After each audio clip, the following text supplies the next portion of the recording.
शाम को दिल्ली के सैदुल्ला जाब इलाके में, जो साकेत के निकट आता है, वहां पर एक बिल्डिंग कोलैप्स कर गई, गिर गई, जिसके अंदर कई लोगों के घायल होने की और कई लोगों के मारे जाने की खबर आई है। हमारी जानकारी में मृतकों की संख्या ज्यादा है, कई ज्यादा है। सरकार मृतकों की संख्या पता नहीं किन कारणों से नहीं बता रही है।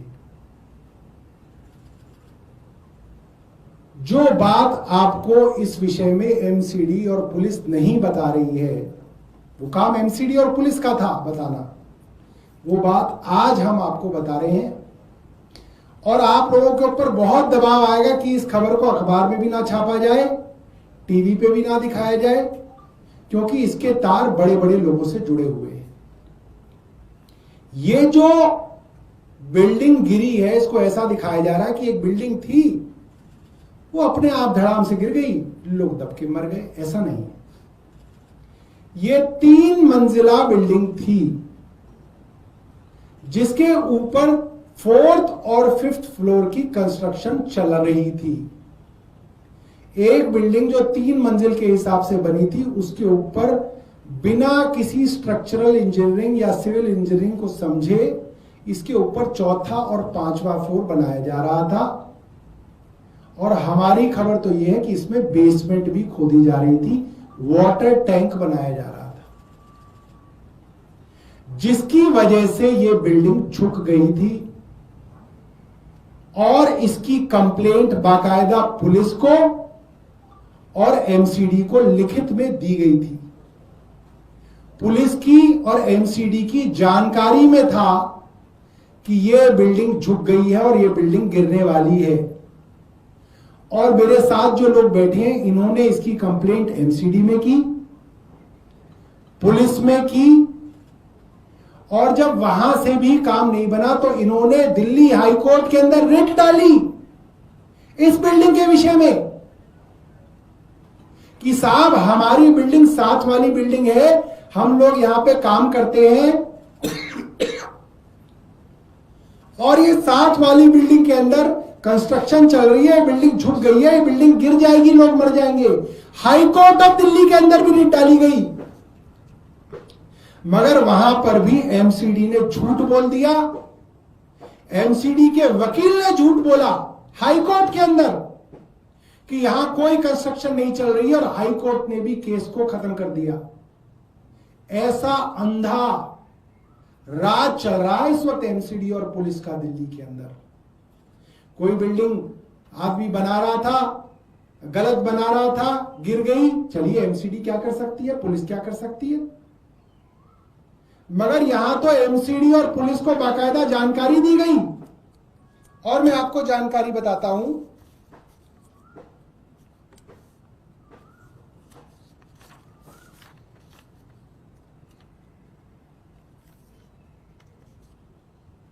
कौन से दिन किया था पहली बार, मार्च में 21 मार्च को सबसे पहले इसकी कंप्लेंट पुलिस को दी गई। ये रिटन प्रूफ्स है, हम आपको व्हाट्सएप के साथ शेयर कर देंगे। इसके बाद ये कंप्लेंट एमसीडी के अंदर दी गई। एमसीडी के अंदर 21 मार्च सुबह 11:54 की ये कंप्लेंट दर्ज है उनकी वेबसाइट पे। मजेदार बात यह है कि वो कंप्लेंट वहां के किसी जेई को, अफसर ऊपर डीसी जो है नीचे कर देता है, एक्सचेंज कर देता है, जेई को असाइन हो गई अमन जैन, और अमन जैन ने इस कंप्लेंट को रिजॉल्व करके बंद कर दिया। ये कंप्लेंट बंद कर दी गई 4 अप्रैल को।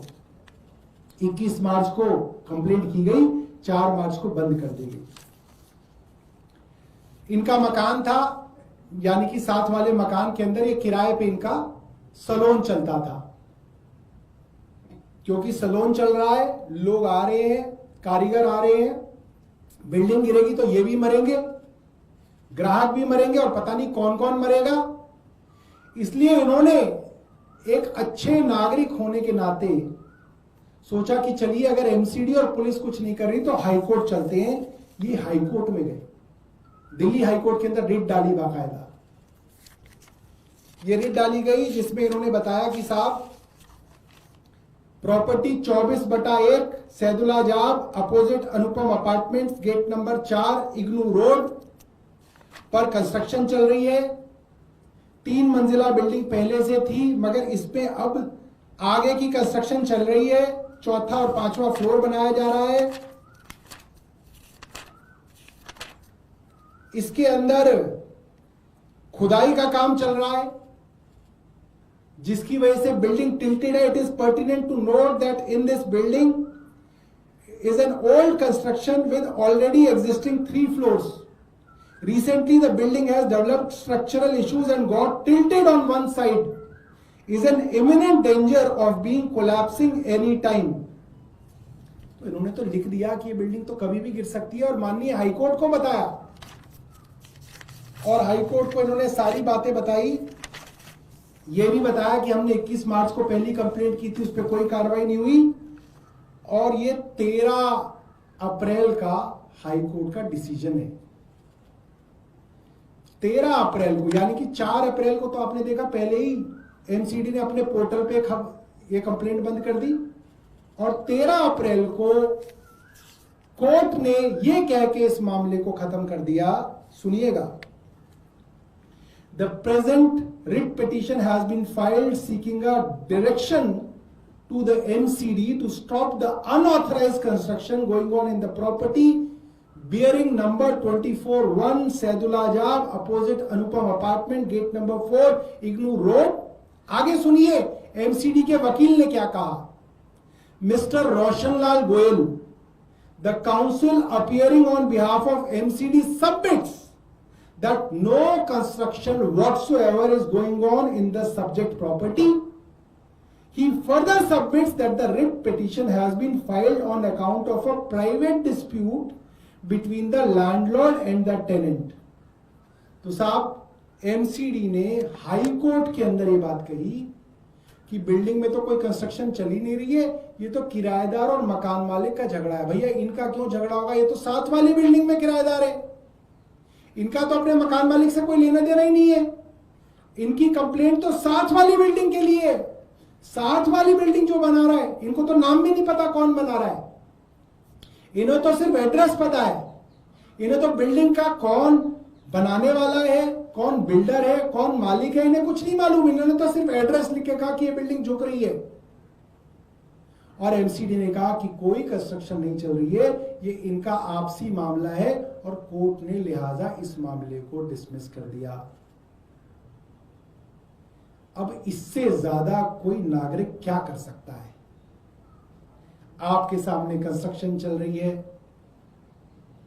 आपने एमसीडी को कंप्लेंट कर दी, बिल्डिंग झुक रही है, गिर जाएगी, लोग मर जाएंगे। आपने पुलिस को कंप्लेंट कर दी, आपने डीसी को कंप्लेंट कर दी, आपने ट्वीट कर दिया, तब भी नहीं बना तो आपने बाकायदा हाईकोर्ट के अंदर एक वकील किया और रिट तक डाली और उसके बाद भी अगर कुछ नहीं होगा तो देखो लोगों को फिर तो लोगों को जागना पड़ेगा। हमारी सरकार से मांग है एमसीडी कमिश्नर को तुरंत सस्पेंड किया जाए। ये जो चोरी है, ये जो लूटपाट है एमसीडी के अंदर, ये सब जगह अंधाधुंध चल रही है।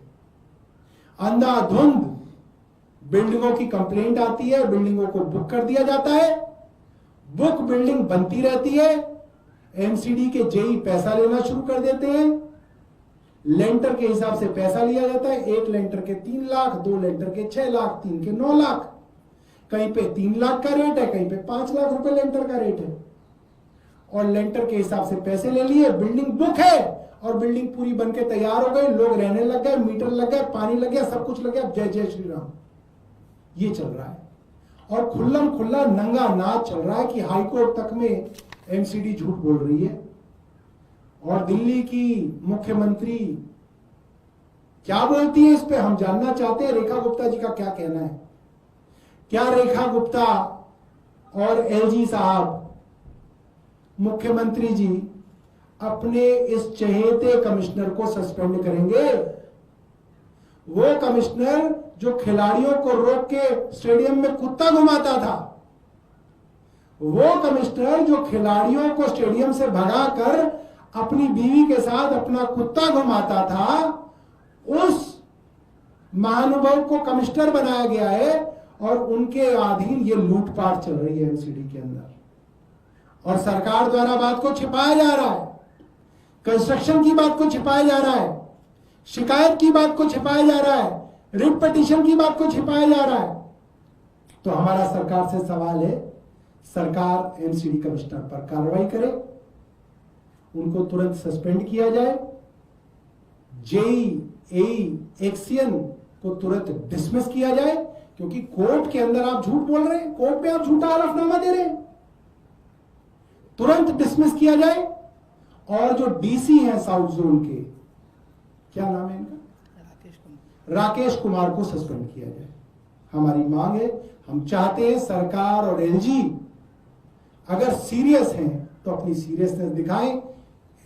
इस वार्ड सैदुलाजाब का काउंसलर भारतीय जनता पार्टी से उमेद फोगाट, इस जोन का चेयरमैन भारतीय जनता पार्टी से उमेद फोगाट, स्टैंडिंग कमेटी का चेयरपर्सन भारतीय जनता पार्टी से, एमसीडी का मेयर भारतीय जनता पार्टी से, दिल्ली की मुख्यमंत्री भारतीय जनता पार्टी से, एलजी भारतीय जनता पार्टी की सरकार द्वारा लगाया हुआ।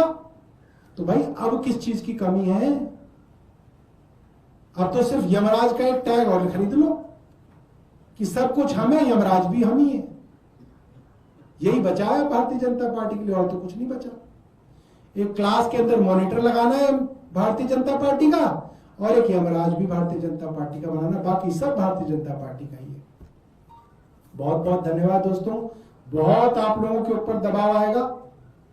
अंग्रेजी अखबारों से तो मुझे पूरी उम्मीद है कि वो छापेंगे ही नहीं, हिंदू और एक्सप्रेस थोड़ा बहुत छापेंगे, हिंदी के अखबार मुझे लगता है कि छाप सकेंगे। कृपया करके छापिएगा, दबाव के बावजूद छापिएगा, और जो चैनल चला सकते हैं वो चलाइएगा। और कोई प्रश्न है? सर, आप दबाव की बात कर रहे हो, आप जानते हो कि आप लोग के ऊपर भी और जो पेटिशनर्स हैं उनके ऊपर भी बहुत सीरियस अमाउंट ऑफ प्रेशर बिल्कुल आता है, बिल्कुल आता है, बिल्कुल आता है। एक एक पब्लिक इंटरेस्ट की बात को उठाने के लिए आपको बहुत जो है, इसके लिए जो है बहुत इसकी कीमत चुकानी पड़ती है। और मैं सलाम करता हूं हमारे हिंदी के अखबारों के पत्रकारों को कि उनकी तनख्वाहें अंग्रेजी के अखबारों के जर्नलिस्ट से आधी होती है, और उसके बावजूद वो सच छापते हैं। मगर अंग्रेजी के अखबार, खासतौर पे टाइम्स ऑफ इंडिया और हिंदुस्तान टाइम्स, उनका तो गला ही सूख जाता है छापते समय। पता नहीं क्या चक्कर है। दिल्ली के मंत्री प्रवेश वर्मा ने आपके खिलाफ मानहानि का केस कहा है, 5 करोड़ रुपए के हर्जाने की मांग। भाई मेरे पास तो 5 करोड़ है नहीं, और प्रवेश वर्मा ने 5 करोड़ कभी कमाए तो हमें भी बताया कैसे कमाए। देश के युवाओं को बताना चाहिए मंत्री जी ने इतना पैसा कमाया, क्या तरीके से कमाया जाता है, हम भी कमा लेंगे भाई। हम पे 5 करोड़ आ जाएंगे, हम भी दे देंगे। मगर मैं मंत्री जी से कहना चाहता हूं, इतना डरो मत, थोड़ी हिम्मत लाओ। जब तुम अपोजिशन में थे क्या क्या गालियां दिया करते थे मुख्यमंत्री को, तुम भूल गए? तुम बोला करते थे 100 कमीने मरेंगे तो 1 कमीना पैदा होगा, ये शब्द होते थे प्रवेश वर्मा के।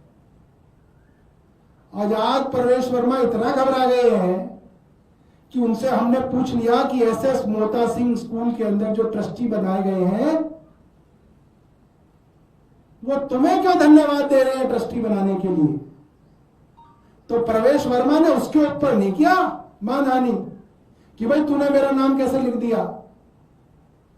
प्रवेश वर्मा ने यह नहीं बोला कि मेरा इससे कोई लेना देना नहीं है, मैं इसे जानता भी नहीं हूं। प्रवेश वर्मा यह बोल रहे हैं कि मेरा या मेरे किसी फैमिली मेंबर का इस ट्रस्ट से कोई लेना देना नहीं। हमने कहा ही कब कि तुम्हारा और तुम्हारे फैमिली मेंबर का है? हमने तो तुम्हारे खास आदमी का नाम दिखाया, कुछ बब्बू बब्बू नाम है, फर्स्ट नेम तो मैं भूल गया। हमने तो उस आदमी का फेसबुक का पोस्ट दिखाया है। प्रवेश ये बोले कि फेसबुक पोस्ट गलत थी, प्रवेश ये बोले कि मैं इस आदमी को जानता नहीं, या प्रवेश ये बोले कि मैं इसके ऊपर करूंगा डिफेमेशन की, भाई तूने मेरा नाम कैसे लिख दिया।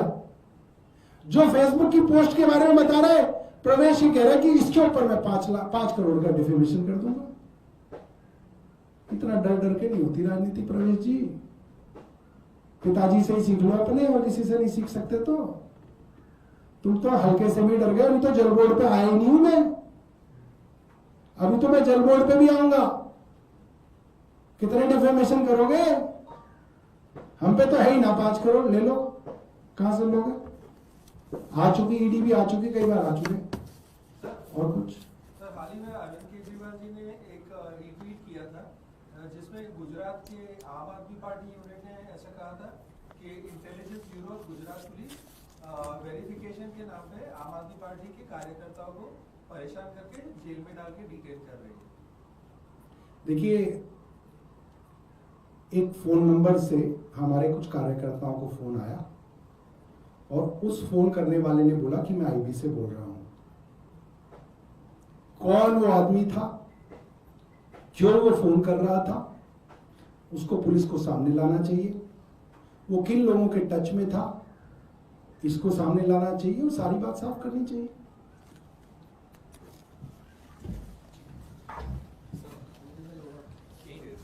क्या आ रहे हैं इनका खराब करें।